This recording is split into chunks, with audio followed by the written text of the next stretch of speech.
E aí, ouvintes da Rádio Mackenzie. Começa agora o 100 Ondas de Rádio, um programa especial em comemoração aos 100 anos de rádio no Brasil. 100 Ondas de Rádio, um século em sintonia com a história.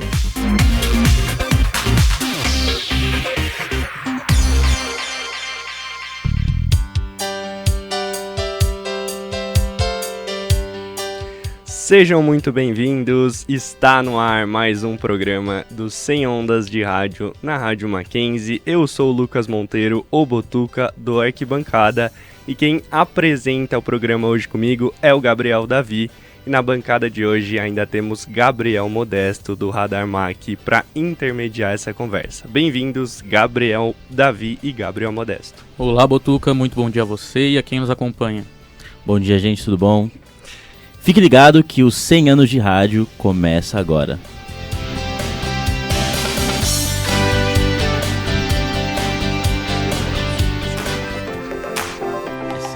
Cem Ondas de Rádio, um século em sintonia com a história.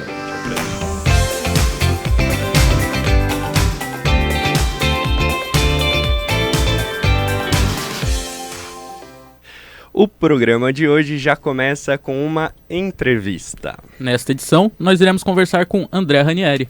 Então vamos lá pro currículo dele, que tem bastante coisa. Ele que trabalhou na Rádio Jovem Pan por 6 anos como repórter, apresentador, comentarista, coordenador e ainda produtor. Atualmente ele é repórter da Rádio Energia 97 e ainda realiza uma pesquisa sobre a manifestação das ideologias na contemporaneidade. Muito bom dia, André Ranieri. Fala, Gabriel Modesto, Gabriel Davi, Lucas também. É muito legal participar com vocês mais uma vez. Acho que nesse estúdio aqui é a segunda vez que eu venho. Tem outro estúdio que é da Arquibancada Mac também, que eu já vim umas 2 vezes. E sempre muito legal conversar com vocês. Obrigado pelo convite. Nada. Bem-vindo, André. Bom dia, André. Mas antes, só um recadinho para os nossos ouvintes e para quem nos acompanha nas redes. Pode avisar para geral que o 100 Ondas de Rádio já está no ar e você pode ouvir em mackenzie.br. André, só pra gente começar a entrevista, eu queria fazer uma pergunta que eu costumo fazer. Como era o pequeno André Ranieri e como surgiu o amor dele pelo esporte? Então, quando eu era mais novo, assim, eu sempre gostei muito de futebol, né? Eu assistia... Eu não tinha a opção que a gente tem agora de ver o streaming, sei lá, o Star Plus passa... a ESPN, ou tem ESPN, Fox, tem todos os veículos de rádio, o YouTube transmite futebol, basquete, então tava na televisão, você assistia naquele momento, então eu ficava zapeando atrás de futebol, eu tinha, sei lá, 10 anos e eu ficava zapeando, e aí tinha a Rede Vida, tava 3ª divisão do Campeonato Paulista, e aí eu assistia porque era o que eu mais gostava, assim, uma das coisas que eu mais gostava de fazer, tanto que no colegial, na escola, tinha um amigo meu que ele fez, quando a gente terminou, acho que o 3º colegial, ele fez uma caricatura de todo mundo, assim, um cabeção no corpinho, e ele colocava alguma coisa característica de cada um. E no meu era eu segurando o jornal Lance, né, porque eu comprava praticamente todos os dias o jornal Lance, gostava muito, né, de consumir tanto futebol, o Lance é legal por isso também, ele trazia outros esportes. E como eu ia no estádio bastante, né, porque tem um tio que ele é corintiano fanático e ele me levava, e aí eu via os repórteres atrás do gol, eu achava o máximo, eu falava, nossa, um dia eu quero muito estar ali atrás do gol, vendo de perto, né, a história sendo feita, digamos assim. E então foi isso, eu entrei no jornalismo muito por causa disso, né, eu tinha esse desejo, a minha família é de jornaleiro e eles... a banca de jornal deles fica colada no prédio da Jovem Pan, então eu cresci ouvindo rádio também, Jovem Pan, um dos meus tios, ele ama Bandeirantes, o meu pai era amigo do Zaidan, né? Hoje em dia eles não se falam tanto, mas como ele também trabalhou na banca de jornal, o Zaidan era da Pan, então ele conhecia um outro tio meu que também chama André, meu pai chama André, eu chamo André, esse tio chama André, ele vai na mesma igreja do Zaidan, eu não sei direito qual que é, né, se vocês me perguntarem. Então ele ficou muito amigo do Zaidan, então eu comecei a ouvir Bandeirantes a Caminho do Sol a partir daí.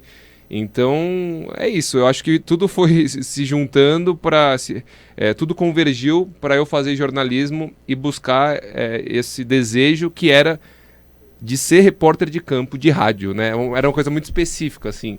Eu queria ser repórter de campo de rádio. Tanto que já me perguntaram algumas vezes, você não quer ir para televisão? E aí eu tenho dúvidas, porque apesar da visibilidade ser maior, o repórter em si, na televisão, tem um papel muito diferente. Então você vê, sei lá, no Sport TV, né? O André Hernan saiu de lá, mas até outro dia ele estava. Ele entra 3 vezes, 4 vezes durante um tempo inteiro. E o repórter de rádio, para quem escuta, sabe que a meta, né, a reportagem de rádio, ela é muito mais dinâmica. O narrador toda hora tá te chamando. E você entra descrevendo no improviso, no calor do momento. Então é outra experiência. Por isso que eu nunca tive o desejo assim, de migrar do rádio para televisão, porque eu gosto muito da reportagem de campo. André, você comentou que muito do seu amor pelo esporte te levou para o jornalismo. Você tem alguma referência na área em quem você se inspirou? Tem. Na verdade, assim, eu tive a sorte de trabalhar com algumas referências, né? Então, o cara que eu mais me espelhei, digamos assim, chama Márcio Espímpolo. Ele trabalhou comigo na Jovem Pan, ele é um repórter muito bom. E quando eu fiz um estágio na Jovem Pan, no Jovem Pan no Mundo da Bola, que era apresentado pelo Flávio Prado, o Reginaldo Lopes, que era um cara da mesa lá e que trabalhava na central técnica também, sonoplastia, fazia as propagandas, ele via lá um moleque, aí eu ficava curioso, ficava perguntando coisas pra ele, daí ele falou assim, André, entra aí na rede da rádio e salva no seu computador, manda pro seu e-mail, alguns boletins de um repórter que chama Márcio Espímpolo. E ele falou, tenta copiar ele, não tem problema, agora vai lá, escuta e tenta fazer igual, porque ele é muito bom. E ele tem o dinamismo que o rádio ele está modificando, e é o que o novo rádio está pedindo. E eu fiz isso, então obviamente que é muito difícil, né? O Márcio Espímpolo ele tem muita qualidade, mas eu tentava emular ele mesmo, assim. Então eu ouvia, tanto que eu tenho vários trejeitos. Hoje, quando eu me escuto, e depois de 6 anos, 7 anos fazendo reportagem de campo, eu ainda quase sempre me escuto um pouquinho para ver como estava o meu ritmo, se eu estava forçando demais a minha voz, porque quando você está no estádio, a torcida, a Neoquímica Arena, por exemplo, a torcida é muito próxima, então você começa a gritar porque você não se escuta, então eu fico sempre preocupado em tentar modular o melhor possível a minha voz, tentar ter um ritmo que não seja tão parado, nem tão acelerado, apesar que o rádio ele pede um ritmo mais acelerado. Mas resumindo, o Márcio Espímpolo, ele foi um cara que eu me espelhei bastante, mas assim, o repórter que eu mais gosto é o Luiz Carlos Quartarolo. Não sei se vocês conhecem, ele era da Jovem Pan, eu tive o prazer de trabalhar com ele. Hoje ele é comentarista, acho que da ESPN, se não me falha a memória, ele era da Fox, né? E ele é muito bom, assim, ele tem uma voz muito legal, uma voz potente, ele tem um ritmo muito bom, ele tem sacadas, assim, ele é irônico, e ele tem umas sacadas sensacionais, e ele é talvez o melhor perguntador que eu já vi em qualquer tipo de reportagem. Então tem uns vídeos icônicos do Quartarolo, por exemplo, tem uma pergunta que ele faz pro Felipão, acho que o jogo do Palmeiras na Libertadores, que o Felipão ele fez a lei do silêncio lá, então os jogadores não falavam, e aí ele perguntou, o Palmeiras perdeu um jogo, e aí ele notou que os jogadores do Palmeiras não estavam conversando dentro de campo, aí ele perguntou na coletiva, a lei do silêncio era só em relação à imprensa ou também entre os jogadores dentro de campo? E aí o Felipão fica bravo, só que eles eram amigos, eles são amigos até hoje, então isso que era o mais legal. Então acho que a minha grande referência é o Quartarolo, e um espelho muito importante para mim, o Márcio Espímpolo. 2 repórteres de rádio. Perfeito. E como que foi essa saída da faculdade para o seu primeiro estágio? Como que foi essa experiência? Então, como eu disse, a minha família ela tem banca de jornal, né? E fica embaixo da Jovem Pan. E Exato. quando eu estava aqui no Mackenzie, né, que eu entrei em 2006, lá para 2008, se não me falha a memória, a minha avó virou pro Flávio Prado e falou assim, Flávio, o meu neto, ele tá fazendo jornalismo, se você souber de algum processo seletivo na Jovem Pan, me avisa para eu avisar ele participar. E aí o Flávio virou e falou assim, ele é legal, porque o Flávio tem muito disso, né? Ela falou, não, ele é super responsável, não sei, aquela coisa de vó, né? E aí ele falou, tá bom, fala para ele vir amanhã aqui conversar comigo. Aí eu fui no dia seguinte, Eu nem subi na Jovem Pan, porque eu encontrei ele na galeria que tem no prédio, que chama Winston Churchill, ali na Paulista, né? Talvez vocês tenham ido já. E aí encontrei ele no corredor, daí eu falei, ô Flávio, tudo bem? Aqui é o André, neto da Bia. Daí ele conversou 2 minutos comigo e falou assim, vem amanhã aí. Que era sexta e sábado era o Mundo da Bola. Você vai ajudar na produção, você vai roteirizar, você vai começar a aprender um pouquinho de rádio. E eu fiquei anos indo lá, todo sábado e alguns domingos também, para ajudar na produção.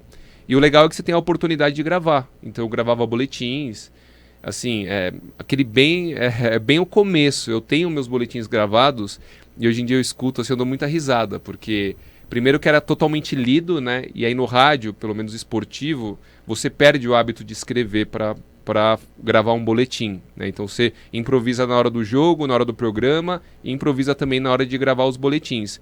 E aí eu lembro que era eu lendo assim no estúdio todo nervoso e era: olá, Flávio Prado e amigos do Jovem Pan no Mundo da Bola. Era um Muito ritmo bom. assim muito de quem está começando mesmo, né? Mas foi muito importante. E aí esse estágio que eu fiz, que era um estágio não remunerado, só aos sábados, mais pra frente, né, os anos passaram, eu fiquei lá acho que uns 4 anos com o Flávio nesse esquema, e aí eu fui fazer intercâmbio em 2012 para aprender inglês, aí eu acabei saindo e quando Fez eu voltei... intercâmbio pra onde?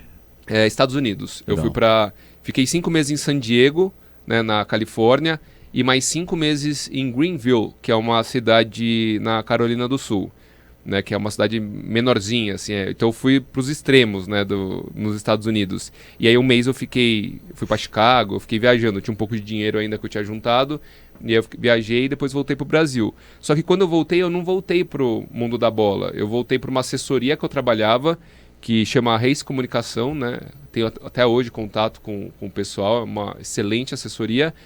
E aí um dia, por coincidência, tinha uma pauta de uma empresa que a gente assessorava, que era uma empresa de arquitetura que chamava Arup. E eles fizeram o Ninho do Pássaro, o estádio do Shakhtar Donetsk, que eles faziam vários estádios. E aí eu falei assim, Flávio, liguei pro Flávio, falei, Flávio, eu tenho uma pauta aqui, acho que talvez seja interessante para você, entrevistado de domingo. Eu quero. Aí a gente combinou o dia, então eu ia passar lá um porta-voz para ele ligar. E fui tomar banho, quando eu voltei, meu tio fala assim, porque não era, eu acho que até tinha celular, mas eu acho que ele ligou no fixo em casa, ou no meu celular, eu não lembro, mas o meu tio, que também trabalhava na banca, e conhecia ele, ele virou e falou assim, o Flávio te ligou aí, eu falei, acabei de falar com ele, aí eu liguei pro Flávio, ele falou assim, André, acabei de lembrar aqui, a Jovem Pan tá precisando de um produtor, você não quer fazer a experiência, são 15 dias de experiência, ele falou, o que você vai fazer é mais fácil do que você fazia no Mundo da Bola. Porque o Mundo da Bola era um programa de 4 horas e meia. Pra você produzir, não era tão simples. E eu seria produtor do Pique na Pan, que tinha 2 horas de duração. Ele falou assim, é só pro Vanderlei Nogueira, né, que era o chefe na época, te conhecer. Se ele for com a sua cara, você tá dentro. Mas assim, 99% de chance de você tá dentro. Eu falei, beleza. E aí foi isso. Em 2014 eu fiz esses 15 dias de experiência no fim de 2013, né, em dezembro de 2013, no dia 2 de janeiro de 2014 eu fui registrado e comecei na Jovem Pan como produtor, aí coordenador, e aí plantão, né, repórter, apresentador, comentarista, aí você vai aprendendo a fazer um pouquinho de cada coisa. André, você citou seu primeiro contato com a rádio, eu queria perguntar se você tinha o sonho de trabalhar com a rádio já. E dentro do jornalismo, você pensou em fazer alguma outra área fora o jornalismo esportivo? Então, eu queria mesmo trabalhar no rádio e com esporte, né? Esse era o meu objetivo, quando você traça. Quando eu entrei na faculdade, eu comecei a pensar em outras possibilidades também, né? Você vê que tem muito mais coisa para você explorar, etc. Mas ainda assim, a minha maior vontade era essa. Quando eu entrei na Jovem Pan, e aí eu fui contratado para produzir o Pique na Pan, que era um programa de esporte que estava no ar, sei lá, há 25 anos, ele acabou, sei lá, 3 meses depois que eu entrei. Então me avisaram, o Pique da Pan acabou. E aí eu fui produtor do Pan News, que era um programa da Jovem Pan de 2 horas, que eles faziam Pan News ao vivo, né, que era no horário do Pique da Pan. E aí eu acabei trabalhando com notícias, né, com hard news nesse primeiro momento, e foi bem legal também. Né? Eu até penso assim, em eventualmente trabalhar com isso, mas a minha maior vontade é que como as coisas vão mudando, né? Então você vai... hoje eu penso uma coisa, amanhã eu penso outra, então eu tenho muita vontade de dar aula. Tanto que eu fiz um mestrado no próprio Mackenzie aqui, terminei no fim do ano passado. O curso é Educação, Arte e História da Cultura, um curso bem legal, interdisciplinar. E a minha orientadora foi a Rosana, que foi minha professora né, na graduação, isso foi muito legal também. Encontrei o Vanderlei está fazendo doutorado, então tiveram algumas disciplinas que a gente fez junto, então isso é muito legal, né? Outros professores também, a Lenise. Então, assim, talvez isso possa acontecer, quase aconteceu nesse ano, né? Um veículo de rádio entrou em contato comigo, e aí eu faria esporte, mas não só esporte, também notícias. Então 70% ia ficar no esporte, 30% com hard news e apresentação também de noticiário. E é uma coisa que me chamou muito a atenção, né? Então eu toparia fazer. Mas aí agora eu estou na Energia e eu me firmei lá. Então eu estou fazendo muitos jogos, então estou muito feliz, né? Então não sei, pode ser que mais para frente eu trabalhe não só em outra plataforma, sei lá, YouTube, streaming, televisão, mas o que eu mais gosto é rádio mesmo. Agora o esporte eu gosto, mas notícia também eu veria com bons olhos nesse momento, assim, o hard news, né? Agora que você entrou nessa questão do mestrado, de dar aula, foi uma coisa que me chamou bastante a atenção. Imagina a tela com ele, é sensacional. Como que surgiu essa vontade de dar aula? Alguém te incentivou? Como é que foi isso? Na verdade, assim, quando eu estava na Jovem Pan, em 2017 e depois bastante em 2018, surgiu essa onda reacionária que estava circundando vários países, né? Então já tinha o Trump nos Estados Unidos, Boris Johnson, o Brexit na Inglaterra, e em alguns outros lugares também, na própria Itália. E aí eu vi na Jovem Pan essa mudança, né, de uma rádio de centro-direita, digamos assim, que historicamente a Jovem Pan foi uma rádio liberal, mas uma rádio moderada.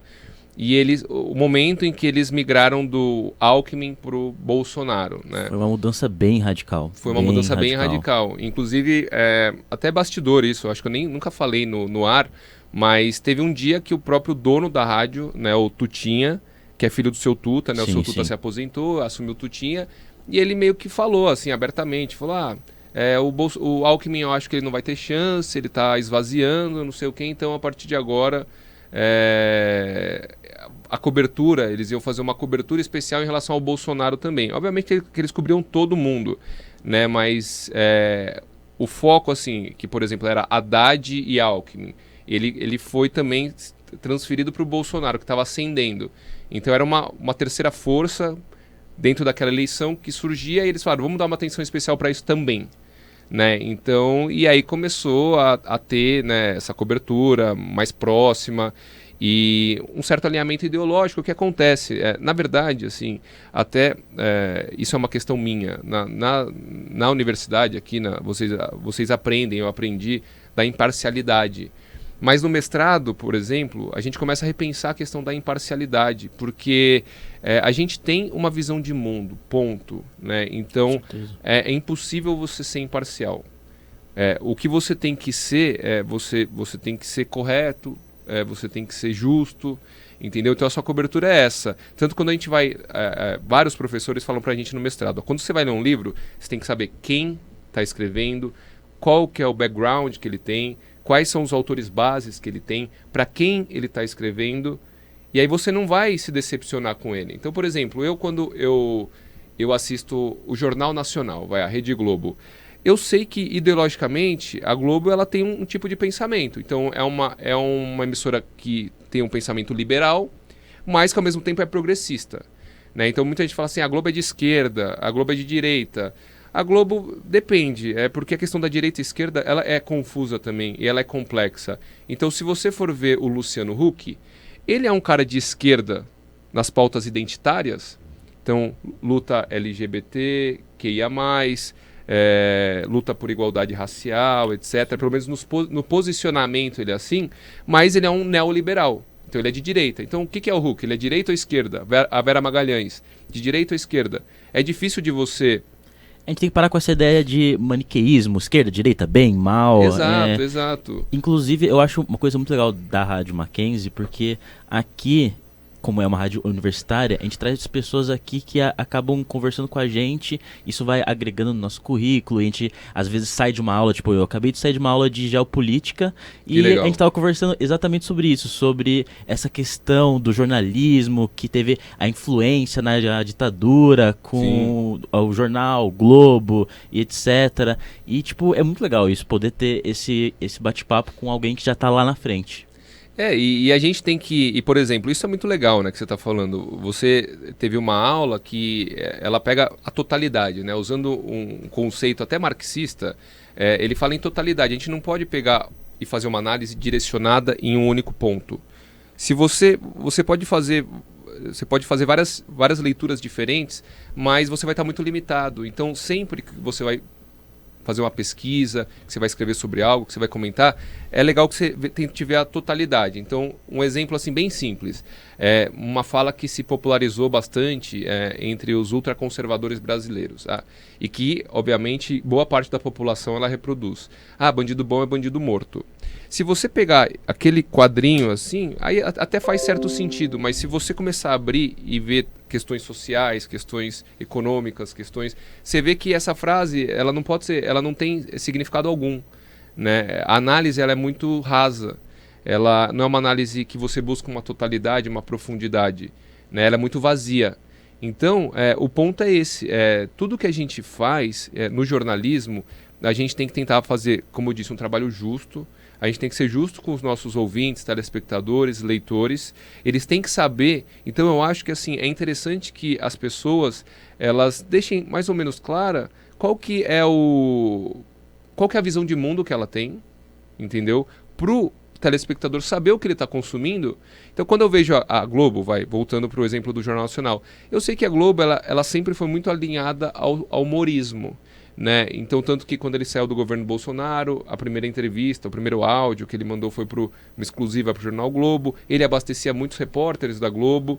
Então, eu vejo assim, eu tenho a consciência daquilo, você tendo a consciência, você pode concordar, discordar, eu não sou humorista, eu sou humorista. Não sei. Então, você sabe que a cobertura da Jovem Pan é uma cobertura, hoje, é uma cobertura mais radicalizada à direita. Já não foi.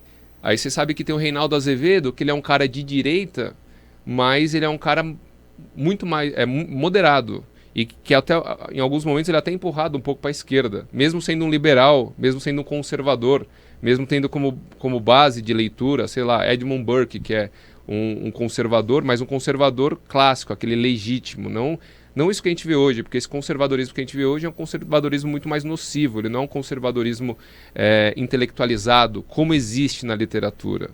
Né? Então, por exemplo, eu como um cara, eu me considero um cara de esquerda, por uma série de fatores. Eu consigo facilmente ler um intelectual de direita, um bom intelectual de direita, e falar, nossa, tem muitas coisas legais que ele está falando aqui.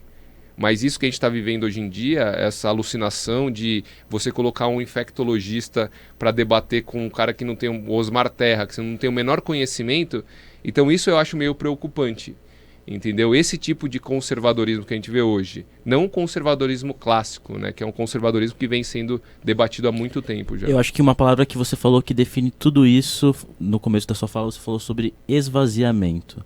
A gente está vivendo no Brasil hoje um esvaziamento cultural, um esvaziamento intelectual. Exatamente, e somado a isso, a questão da desinformação, que é uma desinformação direcionada, ela não é uma desinformação que acontece por acaso, ela é produzida, ela provoca uma cacofonia onde as pessoas elas perdem a barreira entre o real e o ficcional. Então, o que é feito? Como que essa desinformação é feita? Foi feita em 2018 muito fortemente e vai ser feita novamente esse ano. Eles pegam uma narrativa que tem alguns elementos reais nessa narrativa e eles preenchem com elementos ficcionais, misturam tudo e jogam para as pessoas consumirem. Então as pessoas estão consumindo e elas não sabem mais o que é real, o que é ficcional.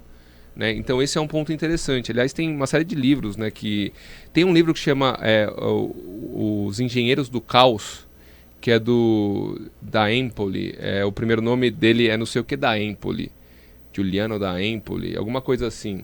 E esse livro é muito legal. Então eu indico porque ele fala, o foco é na Itália, ele é italiano, mas a Itália passou por um processo também dessa onda reacionária.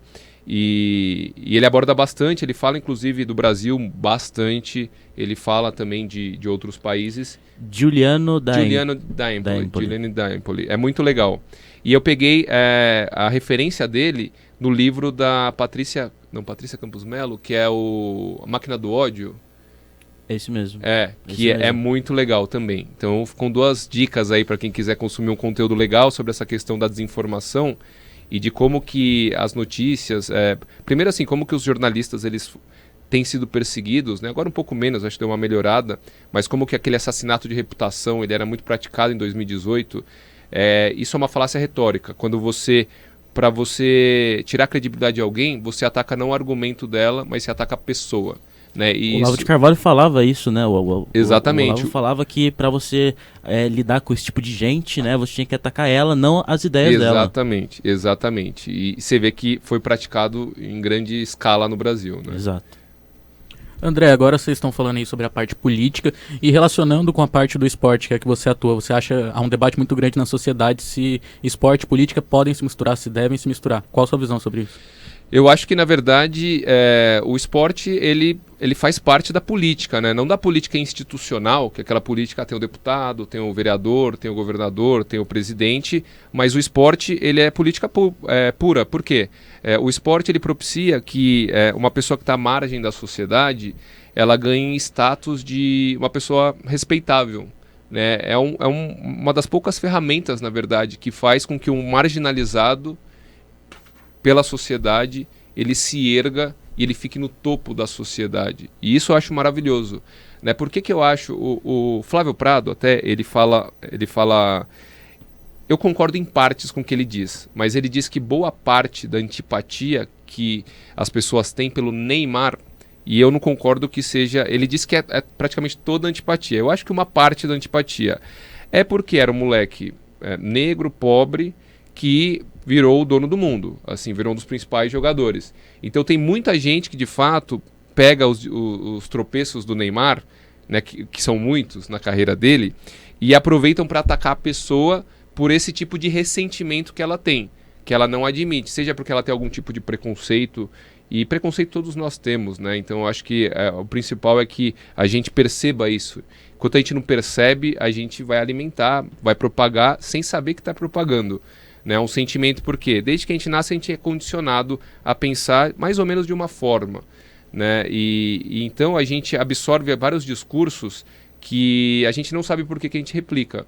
Então eu lembro que um pensamento, né? Vou me utilizar como exemplo. Quando eu era mais novo, aí perguntava assim, o que você acha das cotas? E eu propagava o que a sociedade como um todo propaga. Não sei, será que as cotas elas não evidenciam mais o preconceito?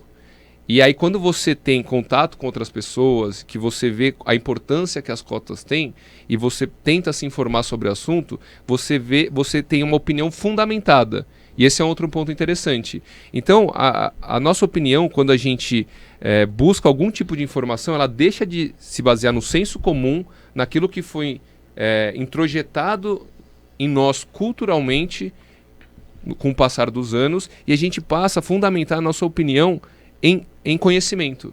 Então esse é o ponto principal. O debate, quando eu falo do infectologista e do Osmar Terra, eu estou falando disso. Porque de um lado tem uma pessoa que tem conhecimento, então sei lá, Átila Yamarino. Vai lá, o cara traz 25 mil estudos. Pode ser que os estudos, obviamente, o método científico ele não é a prova de erros. Pode ser que alguma coisa não se concretize, o estudo ele não fala assim, ó, isso aqui é uma fórmula perfeita, vai acontecer. A ciência não é absoluta, assim. Exato, erra. E se modifica, Exatamente. E ela vai se modificando. Pô, percebemos que não é assim, é assado. Só que ele fundamenta a opinião dele, é muito bem fundamentada. E aí do outro lado tem uma outra pessoa, pegando o exemplo do Osmar Terra, que ele não fundamenta em nada, só em senso comum. Então ele fala assim, vão morrer 500 pessoas só nessa pandemia. Aí você fala, mas onde que você viu isso? De onde você está tirando? De lugar nenhum. Então ele não está fundamentando a opinião. Fontes, vozes da minha cabeça. Esse é o ponto, entendeu? Então se você pegar, até um exercício para quem está ouvindo a gente, e você vai lá, volta no início, então pega... A entrevista que o Átila Yamarino, ele deu no Roda Viva, porque foi logo que começou a pandemia. Assiste o programa inteiro, você vai ver que 99% das coisas que ele falou, e que inclusive no começo era muito utilizado contra ele, ele falou que vai morrer 500 mil pessoas, aí morreram 7 mil pessoas, morreram, errou por muito. Então no começo usavam isso contra ele, mas o tempo mostrou que ele, fundamentado na ciência, ele estava correto. E o Justus, que falou, não, vão morrer 5 mil velhinhos. O cara o Durski lá do Madeiro, o Osmar Terra, você vê que tudo que eles disseram que era fundamentado em absolutamente nada não se concretizou. E que eles erraram 99,99% do que eles disseram naquela época. Exato.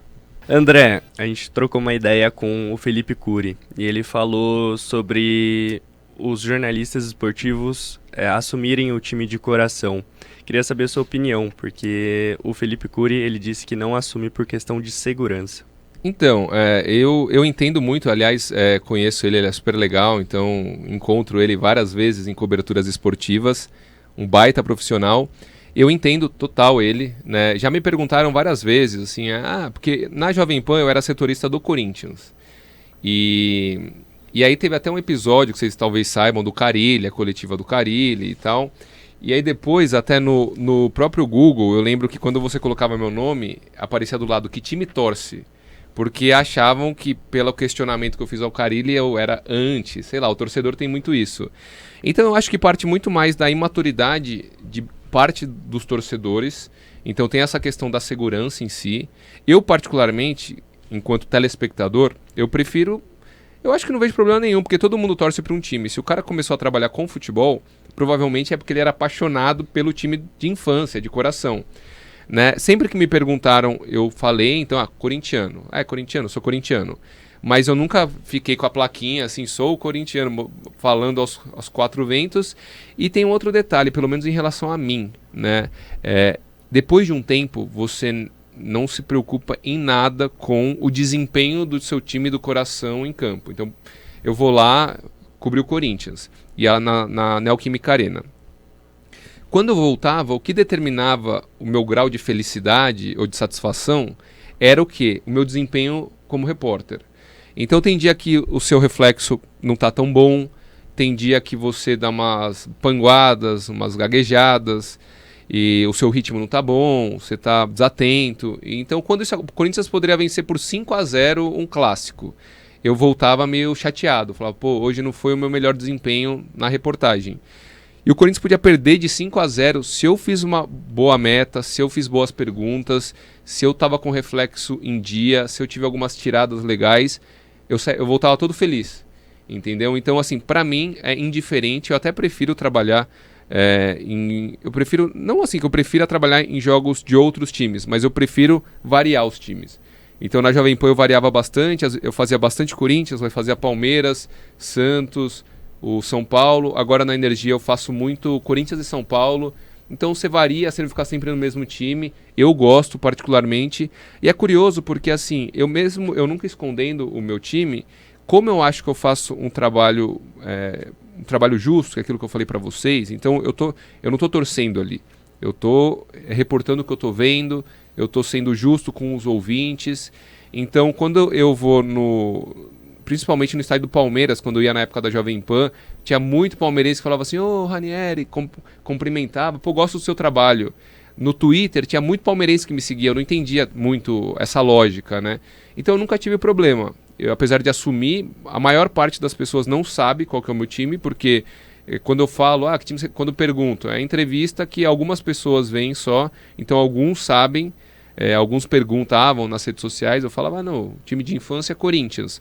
Mas isso não interfere em nada no meu trabalho e eu não torço mesmo. Então eu não assisto o jogo do Corinthians torcendo, eu assisto porque eu gosto de futebol, né? Então tem essa diferenciação pelo menos em relação a mim.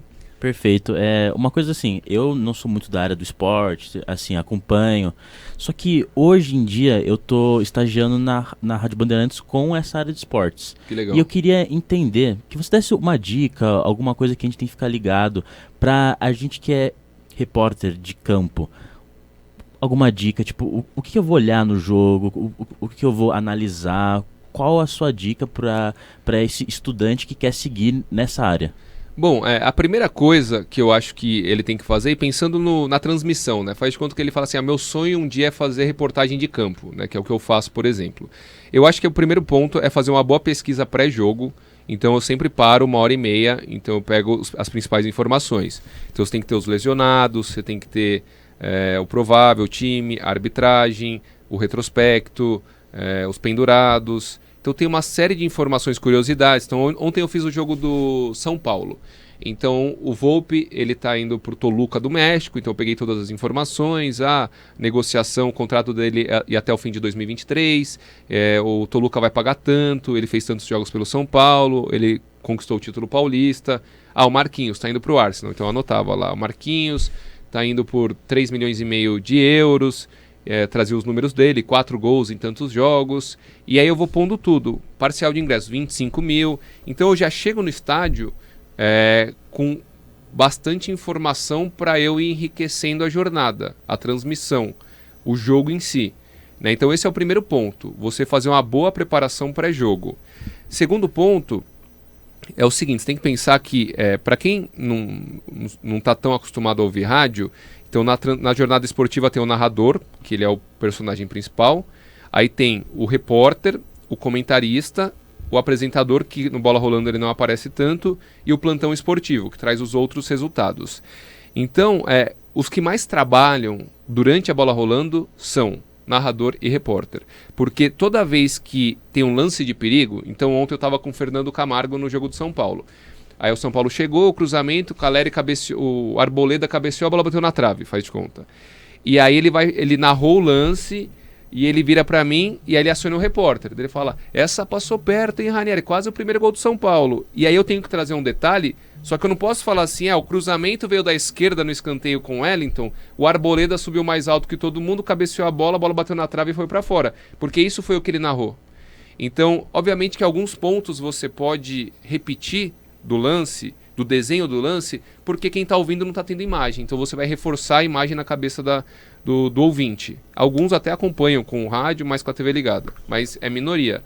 Só que você tem que trazer alguma coisa nova. Então você fala assim, o Arboleda, ele está fugindo da marcação do Marcão. O Marcão, toda hora que está atrás dele, ele vai lá, fica atrás do companheiro, e quando a bola vem, o Marcão está desequilibrado, está meio perdidão. Então a Arboleda está levando a vantagem. Então você tem que trazer alguma coisa diferente. Tentar não repetir o que está dizendo o narrador. E você sempre tem que se moldar ao narrador. Então você tem que pensar o seguinte, cada narrador tem um estilo. Então eu já fiz meta, na Energia eu faço meta bastante pro De Paula, do Corinthians, e o Fernandão do São Paulo. Na Jovem Pan eu fazia pro Nilson César, pro Zé Manuel, pro Fausto Favara. E aí você tem que se moldar ao narrador. O Nilson é um cara que, se a gente esticasse demais na meta, ele atropelava. Então se é novo, você está lá falando, está esticando, está longo o seu detalhe, ele já entra em cima de você e volta a narrar. O Zé Manuel já não fazia isso. Então você tem que entender como que funciona cada narrador e se moldar a ele. Acho que isso, para um repórter de campo, é o principal. Isso que eu acho muito legal do repórter de campo, porque você conta uma história do jogo, né? Sim. Além de você informar, você tá, transmitindo aquilo que o cara que você tá ali atrás do gol, cara. Você vê o lance de perto, isso é muito maneiro. E tem, por exemplo, o Vanderlei Nogueira, ele que foi um dos, talvez o maior repórter de campo, assim, porque o conhecimento dele de futebol nem é tão profundo, mas ele era um showman, né, quando ele fazia a meta. Ele brincava com o lúdico, ele aproveitava muito o fato do rádio não ter imagem. Então ele ia descrevendo e você ia montando aquilo na sua cabeça, ele imitava a voz do zagueiro conversando com o atacante, chegando o árbitro, e ele fazia todo um show, assim, era lúdico o que ele fazia. Então isso é muito legal que o rádio tem a oferecer também, de você brincar e às vezes você deixar um jogo que nem tá tão interessante, mais interessante só nessas brincadeiras. Perfeito. Falando agora do rádio, a gente tem uma pergunta aqui, já que a gente tá falando dos 100 anos de rádio. Você acha que o rádio ainda tem espaço na lógica que a gente tem de hoje, do jornalismo, de um mundo cada vez mais interligado? Você acha que o rádio ainda tem o seu espaço? O rádio, o Nilson César, que até falei dele agora, ele sempre falava assim, o único veículo que a gente sabe que nunca vai acabar é o rádio. E eu concordo com ele. O rádio, ele tem o poder de se adaptar às mudanças tecnológicas que nenhum outro veículo tem. O rádio, ele era o que dava informação primeiro, por exemplo, né? E aí, a televisão, quando surgiu, falou, o rádio vai acabar. O rádio não acabou e a televisão, na verdade, ficava de escuta no rádio, pegando a informação do rádio, porque no rádio era primeiro. O rádio, como você pode mandar um repórter com o celular ou com o telefone fixo naquela época, um orelhão, e o cara estava no meio do caos, pegando fogo, já mandava um repórter, ele já ligava, eu tô aqui na frente olhando, não sei o que. A televisão não, precisa mover uma equipe, precisa ter não sei o que, precisa ter câmera, precisa ter isso. O rádio ele é muito mais dinâmico, né? E, então o rádio, beleza, surgiu a televisão, ele continuou com a relevância que ele tinha. Aí a internet se tornou mais rápida que o rádio. Aí o rádio falou, e agora? O que a gente vai fazer?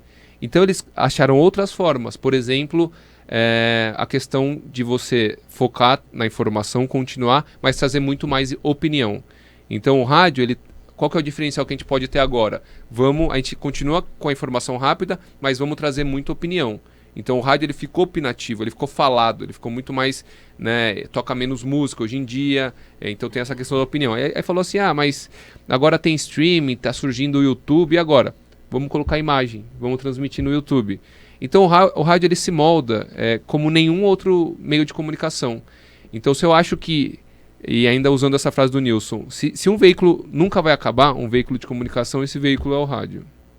André, agora voltando a falar um pouco sobre a sua carreira, você citou ainda no primeiro bloco que você começou como produtor da Jovem Pan junto com o Flávio Prado, mas que seu sonho desde criança era ser aquele repórter que ficava atrás do gol fazendo a cobertura. Como foi o processo até você sair de produtor e chegar a ser um repórter de campo? Então, quando eu entrei na Jovem Pan efetivamente, né, fui contratado em 2014, eu comecei como produtor, mas eu sempre tinha esse desejo de virar repórter.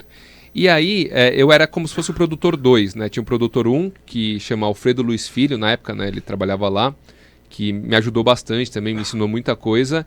Só que o Alfredo, ele foi viajar, ele foi morar na Inglaterra.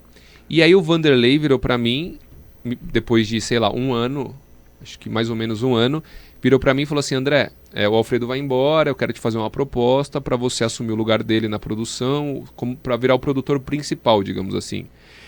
E aí eu falei pra ele que não queria. Ele falou, não, mas você vai ganhar mais. Eu falei, não, mas eu não quero porque se eu for pra produção agora dessa forma, eu vou ficar preso, eu não vou conseguir sair e o meu desejo é de ser repórter. Eu lembro até de uma frase que ele falou que foi muito marcante assim pra mim. Ele falou, André, não dá pra todo mundo tocar violino.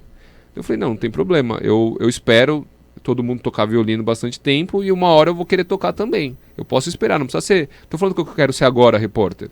Mas eu quero continuar onde eu tô porque eu acho que a chance de, quando pintar uma oportunidade, eu poder ser deslocado para a reportagem, ela é maior onde eu tô agora. E aí ele ficou até meio contrariado, assim, não gostou muito. E eu até pensei, eu falei, nossa, sei lá, acho que eu posso até ser mandado embora, sei lá, né? Porque não quis migrar, né, pro produtor 1, né, digamos assim. Mas aí passou pouco tempo, ele já começou a me escalar na reportagem.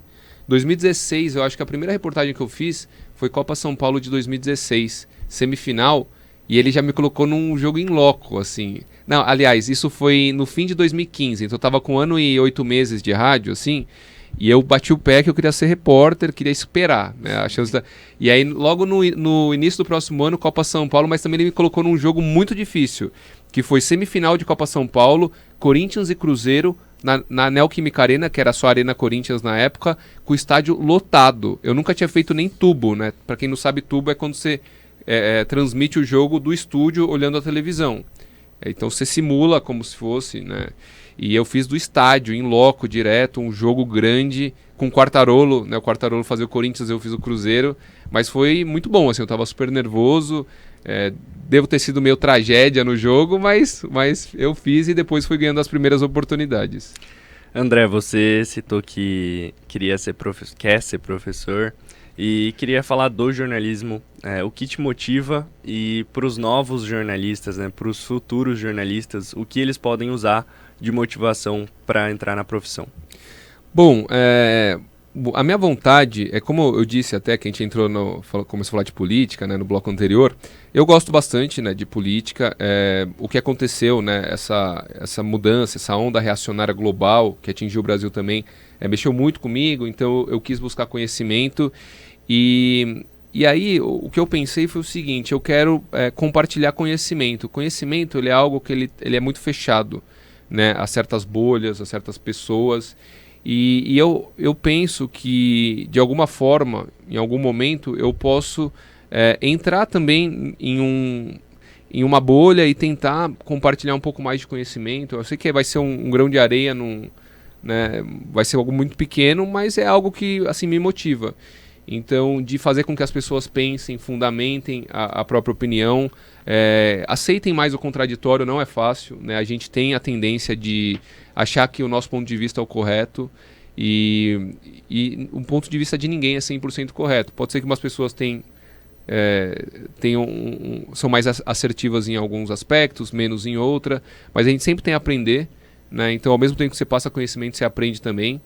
Então, essa é a minha motivação, assim, eu quero muito... o meu trabalho até da dissertação foi a construção ideológica do Bolsonaro. Então, o que eu fiz? Eu peguei desde a infância o Bolsonaro para mostrar como que o que ele pensa hoje, né, o pensamento que ele tem hoje, como que ele foi formado. Então, ele nasceu, na verdade, na República Populista, quando ele era adolescente, tinham as guerrilhas no Brasil... inclusive, em uma delas foi muito próximo da cidade que ele morava, em relação ao Lamarca.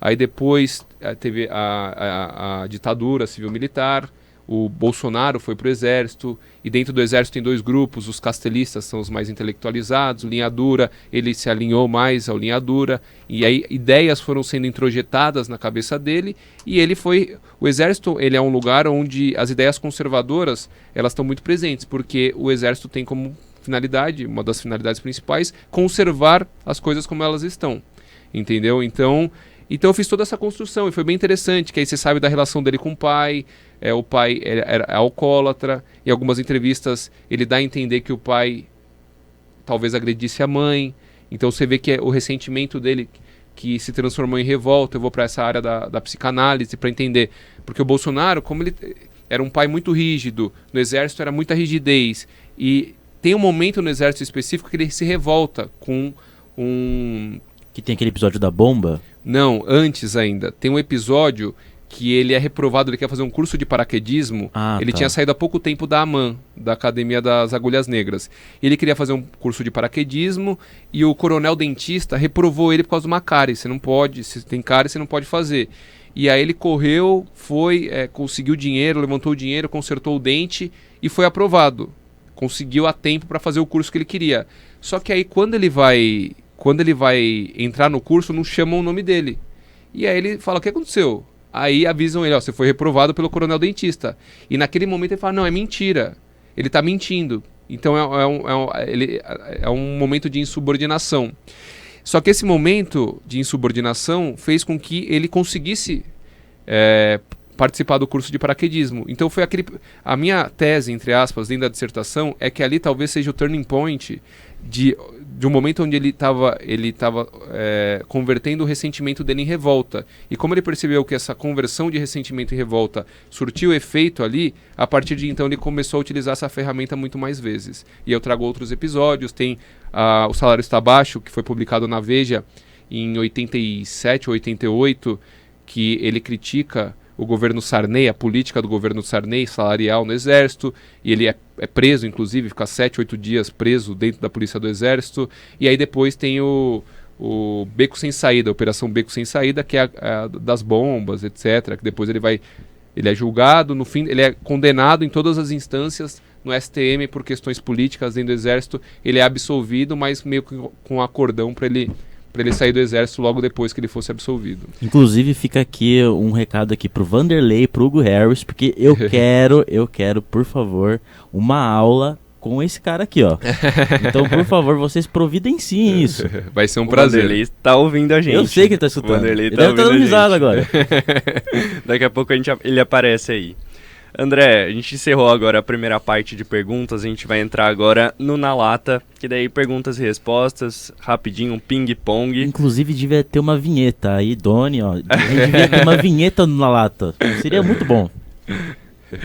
Eu vou agora passar a primeira pergunta, quero que você conte uma história do Mackenzie. Uma história do Mackenzie? O dia que eu Eu vou até mandar para a professora Lenise, o dia que eu estava concorrendo para apresentar o programa um programa de rádio que ia ter, né? E aí ficou entre eu e um amigo meu, Felipe Piccoli, que aliás é um grande amigo, e aí ela escolheu o Piccoli. Aí eu falei, pô, professora, queria tanto esse programa. Agora eu vou até relembrar ela desse... É importante, então eu fiquei, né? acabei perdendo na última hora, mas o Piccoli ele era muito bom, ele mereceu também. Mas bati na trave para apresentar o programa. Em 2008 deve ter sido, mais ou menos. Agora, André, conta pra gente uma história de rádio. Uma história de rádio, eu vou contar o meu primeiro clássico que eu fiz na Arena Corinthians, era São Paulo e Corinthians. Eu tava com o Espímplo, né? O Espímplo de um lado do gramado, porque antes tinham 2 repórteres, um ficava atrás de cada gol. Agora só tem um repórter, né? Praticamente todas as rádios. E aí eu fiz a abertura normal, e quando a bola rolou, o Nilson tava narrando, ele me chamou pro detalhe. Aí eu falei no microfone e não me ouvi. Aí eu falei, caramba, eu peguei meu retorno, aumentei. Aí outro ataque, o Nilson me chamou. Aí eu falei de novo, não me ouvi. Aí eu tirei assim o fone e comecei a falar, minha voz tinha desaparecido. Do nada, a minha voz desapareceu. Aí eu fui branco, quase desmaiando pro outro lado. Cheguei no Espímplo, ele começou a dar risada da minha cara. Ele falou assim, você perdeu a voz, isso é nervosismo, ele falou. Isso é normal. Ele falou assim, ó, entra ali na parte da imprensa, vai na lanchonete, compra uma água sem gelo e um Halls preto. Começa a chupar o Halls e vai tomando de golinho em golinho a água. A sua voz vai voltando. Eu fiz tudo isso, voltei, ele ficou sozinho na reportagem por um tempo. Quando eu voltei, comecei a fazer isso, minha voz foi voltando. No meio do segundo tempo, minha voz estava intacta, perfeita. Um negócio de louco, assim. Eu nunca vi, eu não sei porque que isso aconteceu, mas eu simplesmente, do nada, eu perdi a minha voz completamente no meio da transmissão. Gente, tá aí a receita. Se a sua voz sumir, tá aí, ó. House e água não gelada. É. Tá, agora vamos pra uma amizade no jornalismo. Uma amizade, eu sou muito amigo do Marco Belo. O Marco Belo, que é setorista do Corinthians na Transamérica. Quando eu comecei a fazer o setorismo no Corinthians, que eu fui pro CT e não sabia nem onde plugava o gravador, o Sgrilles, Rafael Sgrilles e o Marco Belo foram 2 caras assim que foram muito legais comigo. O Sgrilles, como ele não continuou tanto tempo no setorismo, e o Marco Belo sim, então é uma amizade que eu levo até hoje. A gente se fala, participa, ele tem canal no YouTube, vira e mexe eu participo também, e ele é muito legal. Uma reportagem de campo marcante, fora São Paulo e Corinthians. A reportagem de campo mais marcante, eu acho que eu tive... Não, foram algumas, né? O título do Corinthians, jogo contra o Fluminense em 2017, que o Corinthians venceu na Neoquímica Arena e foi campeão. Jogão. Foi um jogão, a torcida fez uma festa, foi minha segunda final, mas era um campeonato brasileiro, então esse foi muito marcante. Agora, a cena mais marcante que eu já tive na minha vida, relacionado à reportagem de campo, foi nesse Corinthians e Cruzeiro na Copa São Paulo semifinal. Foi a primeira vez que eu entrei no gramado, parecia que eu estava entrando num filme, porque a Arena Corinthians é bem bonita também, e quando eu entrei no gramado, estava lotada, as arquibancadas estavam lotadas, e os jogadores aquecendo, assim, parecia que tudo brilhava. Eu falei, nossa, que coisa surreal que eu estou vivendo agora. Então essa imagem ficou gravada na minha memória. Agora, André, um sonho profissional. Eu tenho muita vontade de dar aula. Eu pretendo um dia, eu não sei se vai ser possível, mas eu queria muito continuar fazendo reportagem de campo, que eu gosto mesmo, e conciliar isso com a docência, né? Se eu conseguir fazer, hoje o meu principal objetivo é esse. Vamos agora fazer o André Ranieri, depois a gente termina com essa. Então, uma que eu costumo fazer para os entrevistados também, André Ranieri é... Eu sou esforçado. Eu diria que eu sou esforçado e tenho paciência, né? Então, é que assim, essa moda coach, né? O coach, ele pega o exemplo dele, que é um exemplo único. É uma pessoa e ele acha que isso se aplica a todo mundo, né? Então ele quer passar o conhecimento dele para o mundo. Então, mas assim, uma coisa que eu vejo como característica tanto profissional quanto pessoal é o fato de eu ter calma com as coisas, né? Ter paciência e tentar me esforçar para dentro do meu limite, né? Eu sei que eu não sou um fenômeno, eu nunca tive pretensão de ser e eu também nem quero ser, né? Então, essa busca constante por ser o melhor, você tem que acordar como um leão, você tem que não sei o quê, eu acho que isso acaba trazendo uma pressão muito maior do que um retorno positivo. Então, acho que é isso. Eu sou um cara esforçado e pretendo ser o máximo que eu conseguir. Aulas de coach com André Ranieri. Agora, para finalizar, a gente está perguntando para todo mundo que está passando por aqui, defina o rádio em uma palavra. Bom, o rádio ele é democrático, né? Eu diria que ele é democrático. As pessoas que estão atrás do microfone, ele não é tão democrático em relação às pessoas que estão atrás ainda. Espero que um dia seja mais, mas para as pessoas que escutam, ele é bastante democrático.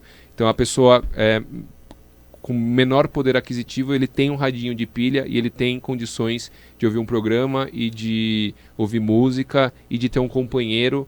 Então, tem muita gente que é sozinha e a gente, né, recebe muitos depoimentos de ouvintes que os personagens que estão ali, as pessoas, os profissionais, se tornam amigos daquela pessoa que não tem ninguém, às vezes, que está num lugar muito isolado. Então, para mim é isso, o rádio ele é bastante democrático. Pode ser mais, mas ele já é suficientemente democrático perto de outros meios de comunicação. É isso. É isso aí. A terceira edição do 100 Ondas de Rádio fica por aqui. Mas antes de encerrar, queremos agradecer a você que nos acompanhou até aqui. Agradecimento especial aos programas da Rádio Mackenzie e o Núcleo de Produção e Desenvolvimento Acadêmico da Universidade Presbiteriana Mackenzie. André Ranieri, muito obrigado pela sua presença, foi um prazer recebê-lo e bater um papo com você. Valeu, muito obrigado Lucas, Gabriel Modesto, Gabriel Davi, foi muito legal participar com vocês, até falei aqui um pouco fora do ar, o Mackenzie está fazendo um trabalho de rádio assim, sensacional e dá pra ver pelo nível de vocês, então tem muito profissional bom vindo por aí, vocês já tem jogo de cintura, tem voz boa, tem ritmo e sempre que vocês quiserem, só chamar que é pertinho de casa, então a gente aparece por aqui. Um abração.